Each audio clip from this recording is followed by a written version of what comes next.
Bonjour, c'est Thibault Lambert et vous écoutez Code Source, le podcast d'actualité du Parisien.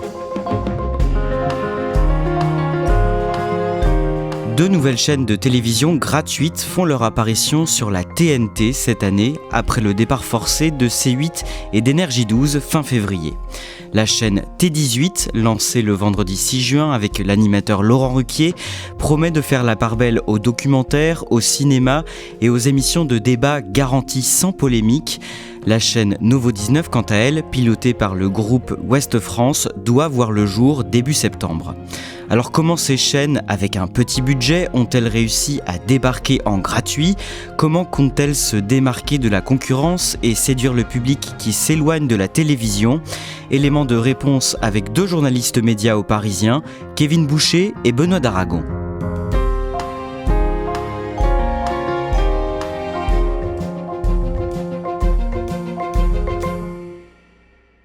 Benoît d'Aragon, le vendredi 6 juin, en début de soirée, vous vous trouvez dans des studios de télévision situés dans le 15e arrondissement de Paris, à quelques minutes du lancement de la chaîne T18.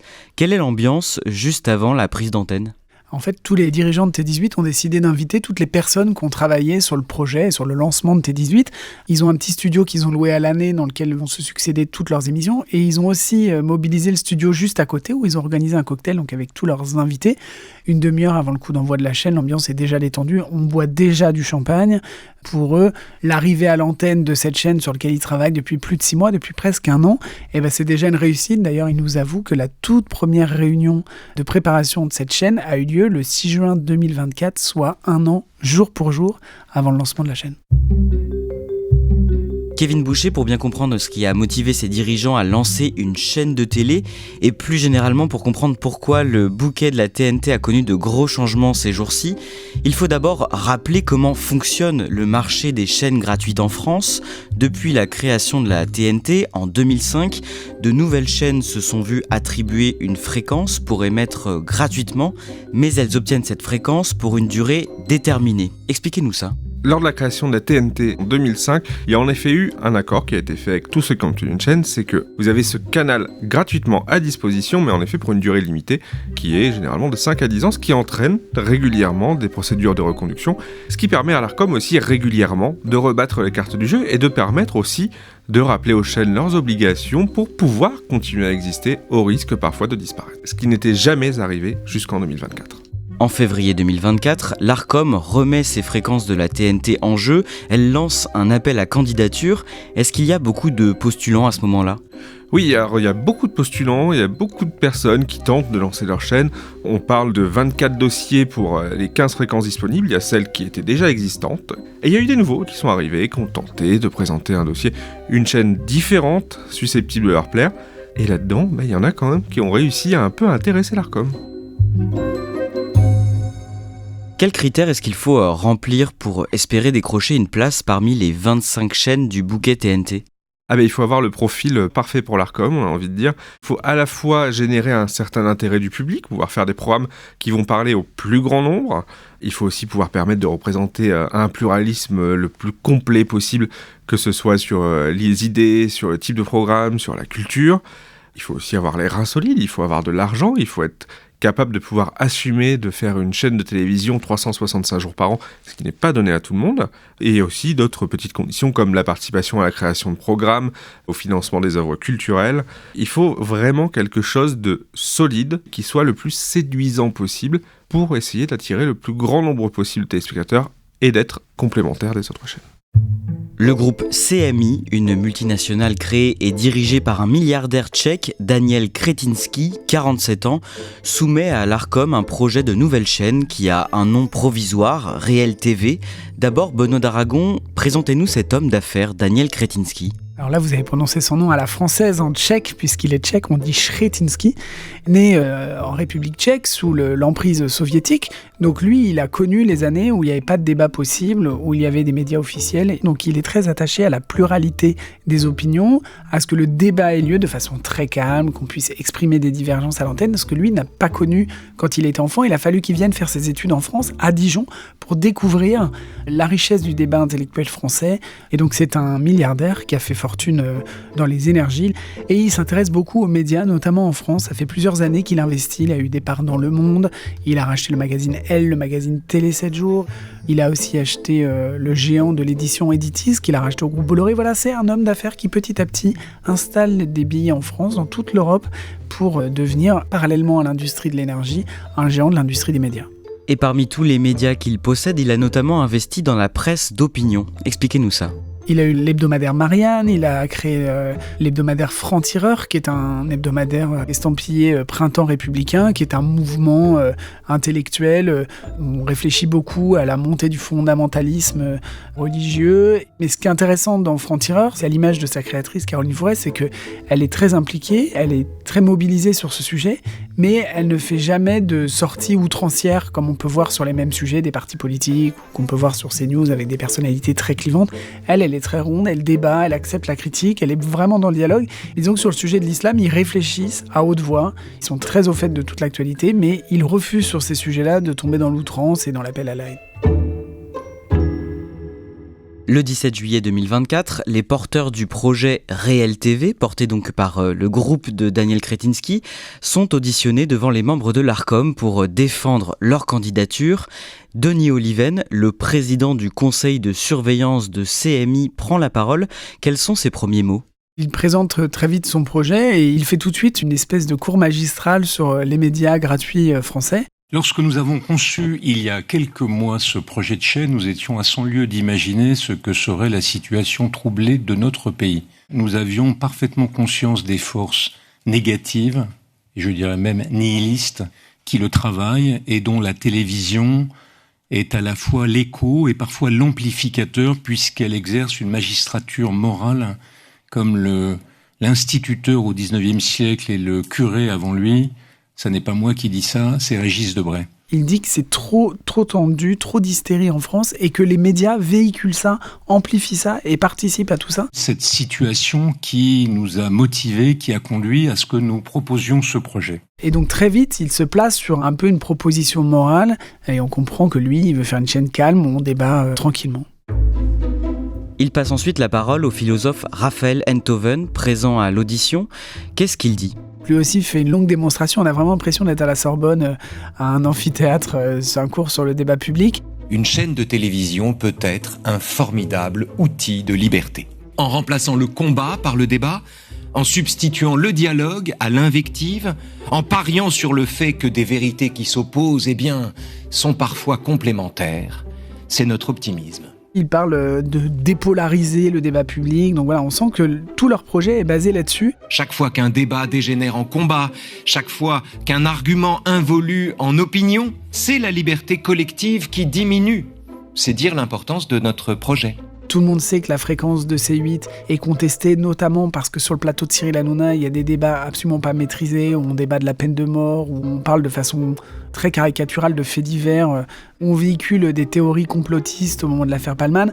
Donc justement, eux, ils ont très bien compris ça, ils vont pas attaquer frontalement C8 parce qu'ils savent que ce serait mal vu, mais ils proposent un projet qui est l'exact opposé de C8, c'est-à-dire une chaîne où on prend son temps, où on réfléchit avant de parler, et pas une chaîne où on parle avec passion de sujets qu'on maîtrise pas. Au bout d'une vingtaine de minutes de présentation, une courte vidéo de Daniel Kretinsky, le fondateur de CMI, est diffusée à l'audition. Décrivez-nous cette vidéo. Daniel Kretinsky, qui s'excuse de ne pas être là, lui aussi va parler de la détérioration des débats en France, qu'il est très sensible à ça, qu'il y a trop de hurlements et que lui, justement, il voudrait restaurer, pacifier le pays. Il pense que ça passe par les médias. Aujourd'hui, ce que nous avons, c'est un monde où tout le monde raconte ses histoires. On ne arbitre pas entre 5 ou 7 ou 10 voix compétentes, mais on attend des hurlements.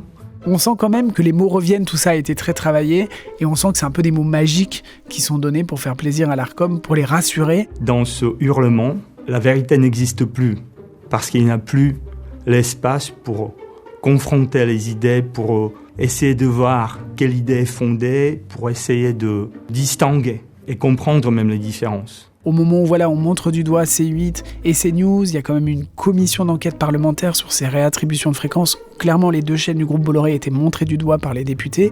Eux, justement, ils veulent se montrer comme le très bon élève, celui qui sera au premier rang, qui fera des grands sourires à la maîtresse, et pas comme le cancre qui sera au fond de la salle.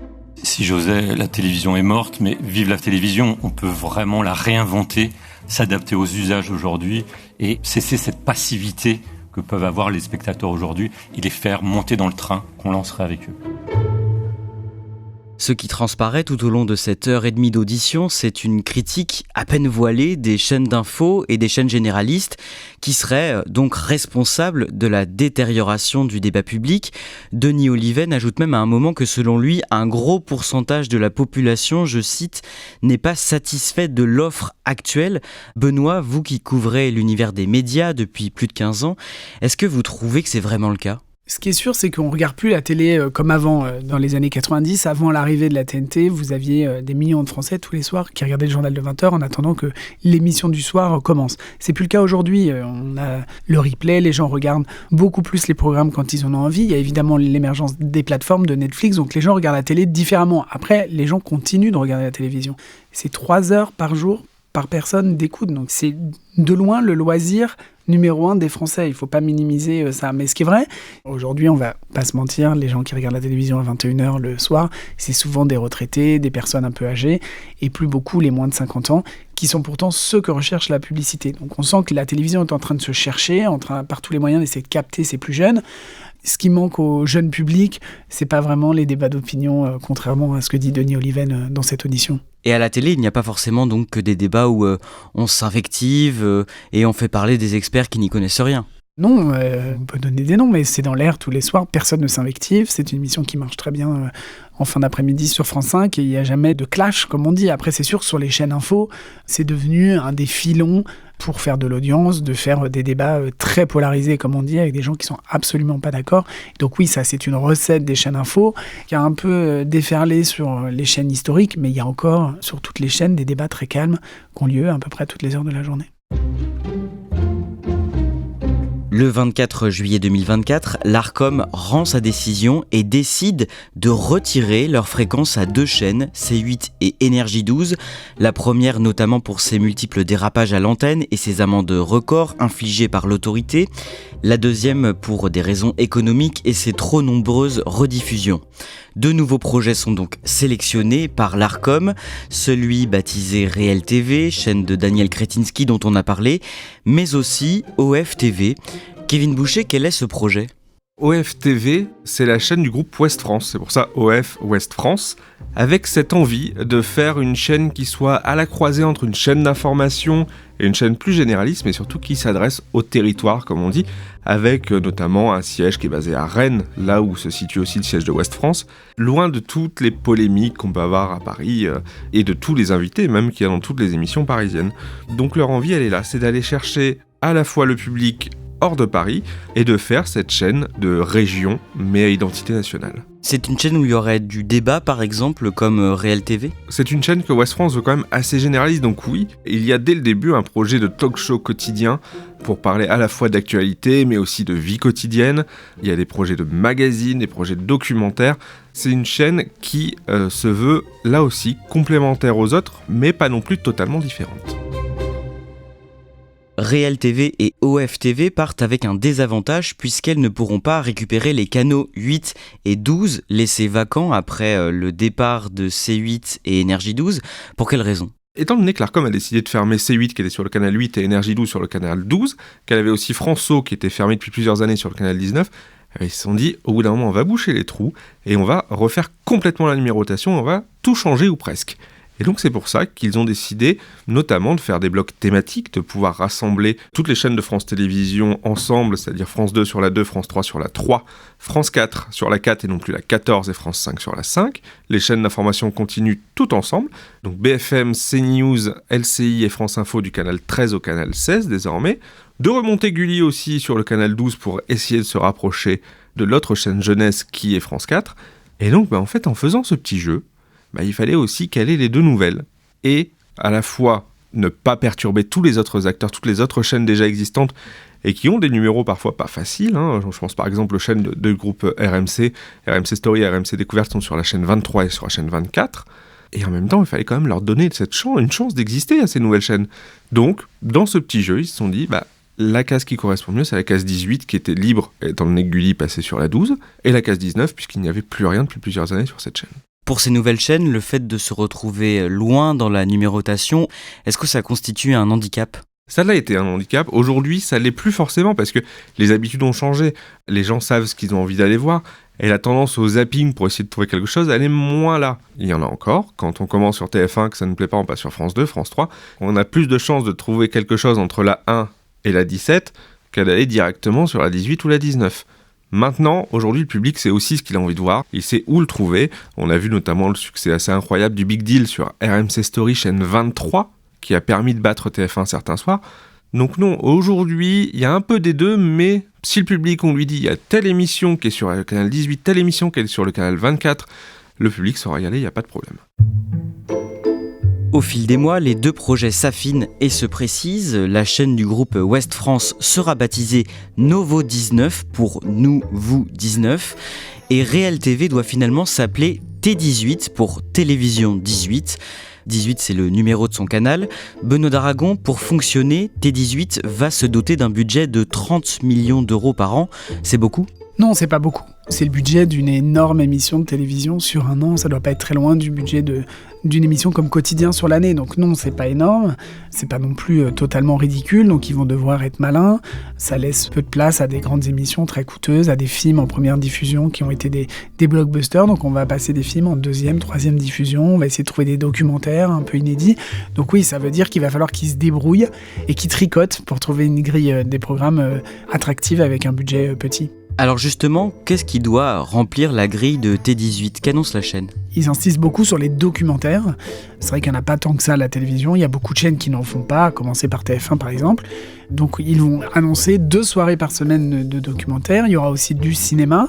Donc en fait, ça fait une grille déjà qui est assez chargée. C'est des programmes qui coûtent cher. Un documentaire inédit, ça peut être très cher. Après, si on veut faire avec un peu moins d'argent, on achète des documentaires étrangers. On refait juste la voix off. Et là, pour quelques milliers d'euros, on arrive à monter une soirée inédite.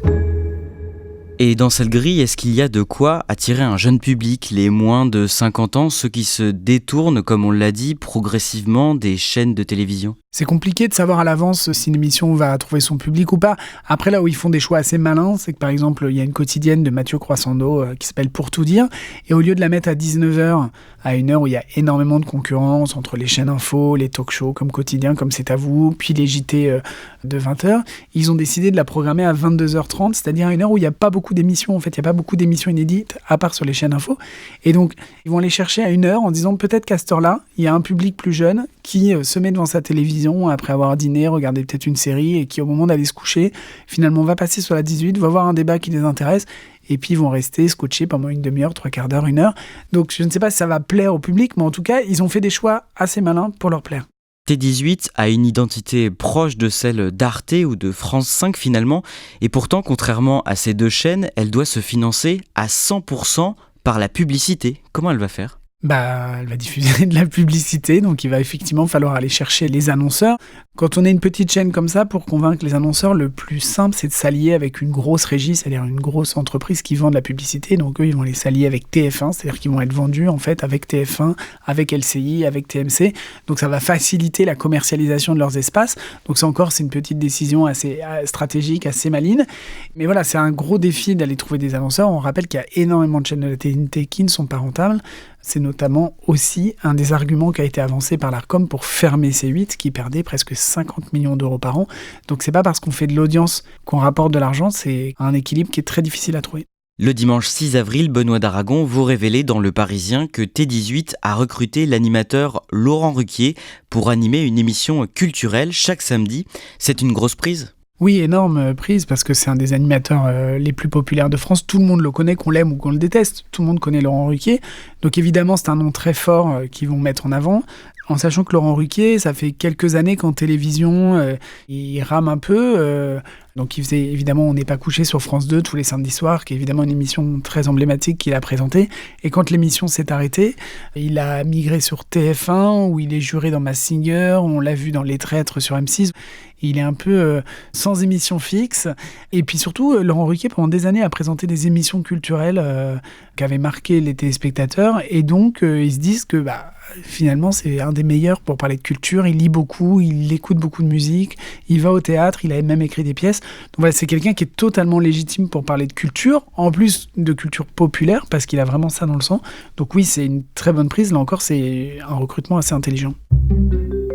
On en revient au soir du vendredi 6 juin à 19h45. T18 prend officiellement l'antenne et vous, Benoît d'Aragon, vous êtes dans les coulisses, en studio. Racontez-nous ce moment.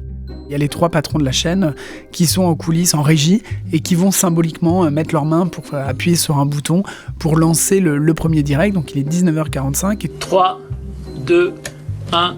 T18, c'est parti. Tout de suite, c'est Laurent Ruquier, qui est évidemment le visage phare de la chaîne, qui prend l'antenne. Bienvenue sur T18. Je suis le premier à avoir la chance de prononcer cette phrase. Nos patrons ont déjà dit T18, c'est parti. Ils ont été très bons sur ce coup-là. Très sobre. Il va recevoir les autres animateurs. Ils vont faire des petits duplex avec Zabou Bretman et François Berléand, qui vont avoir des œuvres qui vont se retrouver à l'antenne très vite.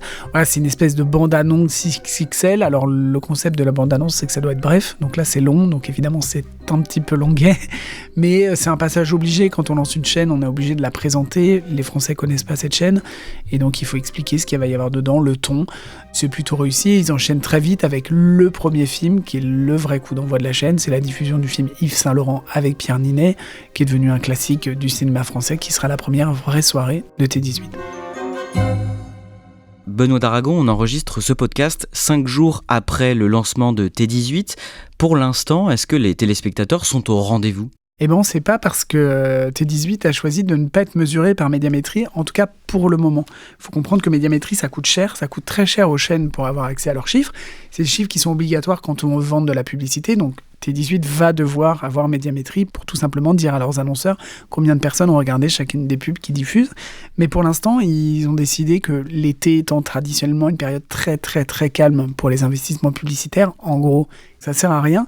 Et puis surtout, ça évite un bad buzz, parce que nous, journalistes médias, les fans de télévision et puis tous les Français, ils vont regarder les chiffres d'audience qui vont être assez faibles, parce qu'il n'y avait personne sur cette chaîne avant le 6 juin. Pour éviter qu'on feuilletonne et qu'on ironise sur les audiences petites des lancements des rendez-vous, ils préfèrent attendre le 1er septembre. Le 1er septembre, il y a une nouvelle chaîne qui arrive, Novo 19, on en a parlé tout à l'heure, et donc j'imagine que les audiences de T18 qui aura déjà trouvé son rythme, seront supérieures à celles de Novo 19. Donc de toute façon, sur la comparaison, ils seront gagnants. Et puis ce sera la rentrée télé, il y aura Cyril Hanouna de retour sur W9. Bref, il y aura plein d'autres choses à raconter, plutôt que de s'intéresser aux audiences de T18 et de Novo 19. Kevin Boucher, cette autre chaîne qui est donc attendue sur le canal 19, Novo 19, la chaîne du groupe Ouest France, ne doit émettre qu'à partir de septembre. Pour quelle raison ? Dès le début, en fait, dès que Ouest France a proposé son projet à l'Arcom, ils ont dit, nous, c'est simple, on ne pourra jamais être prêt pour le 6 juin, la fameuse date qui était prévue pour les gros changements. Donc, ils leur ont dit, dès le début, nous, on ne sera là qu'à partir du 1er septembre, parce qu'en fait, il faut créer une chaîne de zéro. Ils partaient vraiment de rien. Ouest France n'a jamais fait de télévision auparavant, donc il faut tout construire. Il faut aller aussi chercher les finances nécessaires pour assurer la chaîne. Donc on préfère attendre le 1er septembre, d'avoir quelque chose de clair, net, et de ne pas avoir à y toucher, ou alors vraiment à la marge à partir de là. Benoît d'Aragon, c'est un gros pari que se lancent ces nouvelles chaînes débarquées sur la TNT en 2025 dans le paysage qu'on connaît ? Oui, c'est sûr, l'âge d'or de la télévision, il est derrière nous. Il était dans les années 90, 2000, donc aujourd'hui, il faut être un peu fou pour se lancer dans la télévision. Après, voilà, le risque, il est essentiellement financier. Trouver l'équilibre financier de la chaîne, ça va être la principale difficulté. Trouver un public, s'installer. Une chaîne, ça se lance, mais ça peut aussi se revendre. Si vraiment ça devient un gouffre financier, je suis persuadé qu'ils trouveront la bonne décision. Mais c'est un gros groupe média, ils commencent à avoir une taille critique, et donc ils absorberont d'éventuelles pertes assez rapidement. Et pour Ouest France, même chose, le budget est limité. C'est un groupe beaucoup plus petit par rapport au groupe TF1, au groupe M6 ou même au groupe de Daniel Chrétinski. Donc là, oui, peut-être que financièrement, ce sera plus difficile. Après, une chaîne, ça se lance, mais ça se revend. Et je ne doute pas qu'ils arriveront à la revendre et qu'ils trouveront preneur si d'aventure, le projet n'était pas suffisamment rentable. Merci à Kevin Boucher et Benoît d'Aragon. Cet épisode de Code Source a été produit par Anaïs Godard et réalisé par Pierre Chaffanjon. Code Source, c'est le podcast quotidien d'actualité du Parisien. Alors n'hésitez pas à nous laisser des pouces en l'air et des commentaires sur les plateformes d'écoute et sur YouTube. C'est ce qui nous aide le plus à nous faire connaître. Ne ratez pas non plus Crime Story, notre podcast fait divers, avec une nouvelle affaire criminelle racontée chaque samedi par la journaliste Claudia Prolongeau et le chef du service police-justice du Parisien, Damien Delceni.